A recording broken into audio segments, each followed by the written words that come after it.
I had a source in the South African government that was very helpful to me about what was going on. He called me on a Monday morning, and he said, and we'd been hearing about Mandela maybe released at some point, we didn't know. And my source said, come right now. And I said, I need more than that. He said, let me call you back in a half an hour, but I think you should come right now. So he called me back and said, come right now. So I had a backpack, and I ran by our apartment in New York. We had a booking on the Concorde, and I flew to Paris, changed airplanes, and flew directly to South Africa. That's what you had to do in those days. Got off the plane in South Africa, and our bureau chief said, mate, you've come a long way. It's not going to happen. And I said, God, this guy is golden. And she said, it's not going to happen. I went down to Cape Town, and I interviewed the foreign minister of South Africa, and he was very coy with me, but he didn't confirm anything. The tape had a little wrinkle in it, so I had to go back and interview him again.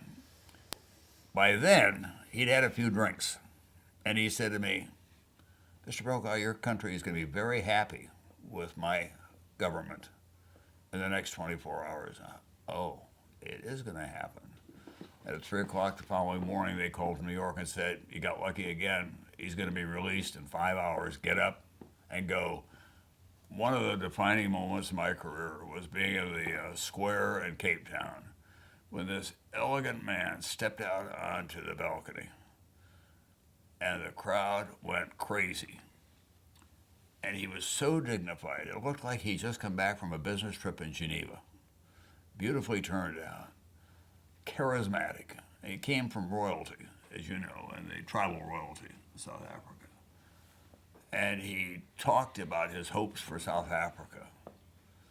And then we all raced back to Joburg, and he was going back to his home in Soweto. And early the next morning, I'm there in his garden with him. It was, again, as if he had just gotten out of the car from a trip to town.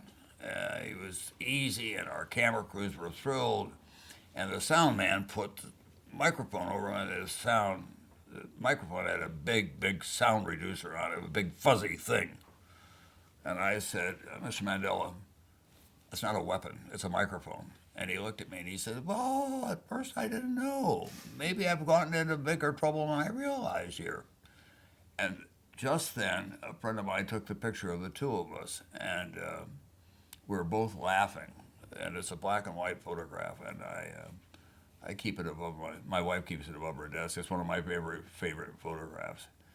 He was so charming, intellectual, philosophical, winning, everything you wanted him to be, he was. And by then, I was not an easy sell, but I was so taken with him. It was one of the best stories I was ever involved in.